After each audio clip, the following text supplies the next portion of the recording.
bá níyàwó mọ́ níyàwó nù abúlé wa. Ṣé o ti fẹ́ tọrọ owó lọ́wọ́ mi ni? Tọrọ owó lọ́wọ́ rẹ̀ ṣé mo ti náwó kòkó mi. What are you saying like this? Tá a tún lélẹ̀ tó mú lẹ́yìn. Ọ̀rẹ́ mi ni. Ọ̀rẹ́ mi. Mo sọ fún ọ pé tó bá máa níyàwó mọ́ níyàwó. Wá wo tó dùn ní. Wá wo ẹni àfijì wá fojú ẹ rí. Kí ló sọ ìkókó ìdájọ́? You too like money. Why did you love money? Ẹ̀ka lè ti yín ìbá yín ìyàwó yín mo rí ni. Òpó ìdájọ́. Ẹ lómi ti kọ́ rẹ. Àjọ. Ṣé o ti kàn mí ni? Ó ti kàn.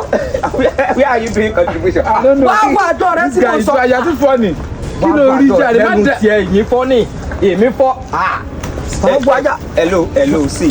I don't understand all this thing you're saying. Gbọ́kọ́.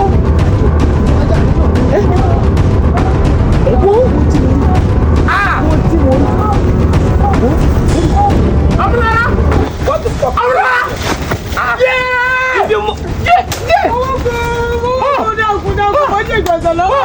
Mo ṣe gbèsè lọ. Ayé ẹ ti bàjẹ́. Dákun, mo ṣe gbèsè ní.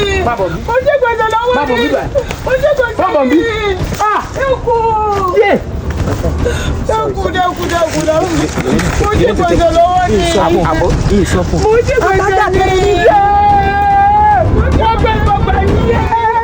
Calm down. I'll be there. It means a lot. Sorry. You need to take it. No, seriously, the girl has a good sound. Like seriously, she mongs a lot. Sáyé tí ẹ fẹ́ bàjẹ́ ló ní good sound. So yà wèrè ní ṣìpà. Like she has a good sound. Àbí wèrè jọ ní ilé. Ẹ jọ ṣòfò ni. Ìwọ́jú wà ń bí. Ó yẹ kí n padà nù ni. Òun ló ń ṣì yẹn.